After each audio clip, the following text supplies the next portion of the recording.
Samsung's accelerated Texas Foundry timeline could bring Tesla's AI5 and AI6 chips into mass production earlier than planned. This is Tesla Shorts Time, episode 568. Samsung has deployed over 100 core expatriates plus hundreds more workers to its Taylor, Texas foundry. Equipment setup began in July, with pilot production targeted for September and mass production verification planned for this year. Samsung will co-produce the AI5 chip with TSMC starting next year and handle AI6 exclusively. Domestic lines at 8 nanometer and below already run at 100% utilization. Full ramp is expected after the first half of next year once yields stabilize. The company is expanding local workforce programs, including internships and the SEED entry-level recruitment initiative. From silicon manufacturing, Tesla is placing another major bet on in-house production with its solar cell plans. Tesla filed documents for Project Crystal Sun, a potential $10 billion solar cell manufacturing facility in Fort Bend County, Texas. The project targets scaled domestic solar cell production to support energy products. No final site approval or construction timeline has been confirmed yet. While those large capital projects take shape, Tesla is also expanding its physical presence in an existing market. Tesla plans to increase its vehicle delivery centers in Japan by 60% this year.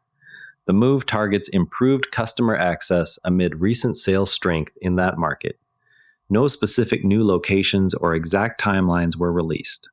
Demand signals are also showing up in policy-driven markets. Tesla exhausted the rebate funds tied to Governor Gavin Newsom's California program within days. Newsom publicly highlighted the program's role in driving EV adoption. Tesla's Puerto Rico strategy reaches beyond batteries into broader energy and infrastructure plays. The approach leverages local conditions for solar plus storage combinations and grid services. Details on specific project sizes or timelines were not disclosed in the analysis. The effort aligns with Tesla's interest in combining generation and storage under one operator. Puerto Rico's grid conditions have drawn multiple energy firms to test integrated systems. Tesla's presence there builds on earlier battery deployments that demonstrated resilience during outages. Observers note the island could serve as a proving ground for larger solar plus storage packages. On the software and infotainment side, Tesla continues to chart its own course. Tesla, Rivian, and GM continue to exclude Apple CarPlay from their vehicles. The stance centers on retaining control over the infotainment experience and data. No timeline for potential changes was indicated. Each company has built proprietary interfaces that collect driving and usage information directly. The decision keeps software updates and user data within company systems rather than routing through third-party platforms. Owners who prefer CarPlay must rely on aftermarket solutions or accept the native systems. East-West Bank cardholders qualify for 5,000 kilometers of free Tesla supercharging credits during the August 10 to 13 promotion window. The offer applies to qualifying Tesla owners in the Philippines. Redemption requires meeting the bank's eligibility rules. The limited time window is meant to encourage new and existing owners to use the supercharger network.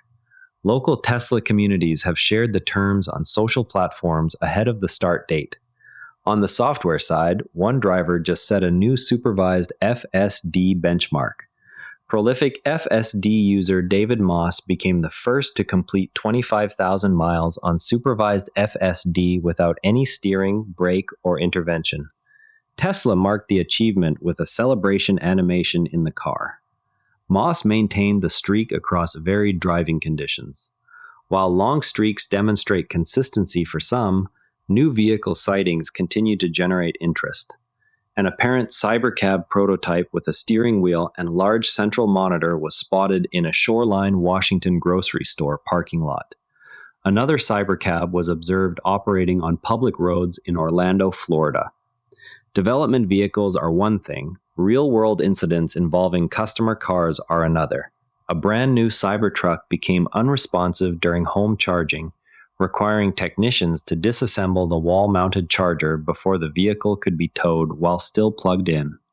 An Oklahoma buyer purchased a 2016 Model X 90D for $9,500 without seeing it first and anticipated significant issues.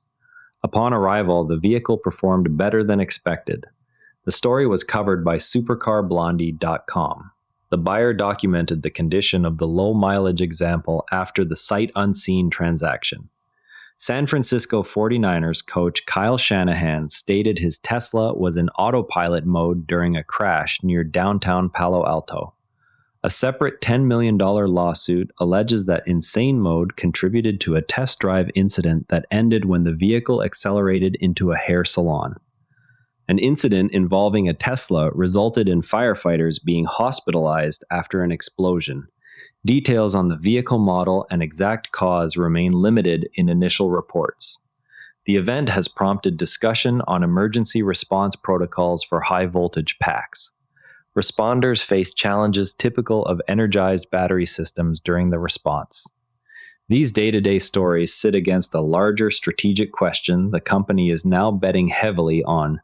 The push to build a $10 billion solar cell plant in Texas forces a direct look at how Tesla intends to control its own energy hardware costs rather than relying on external suppliers.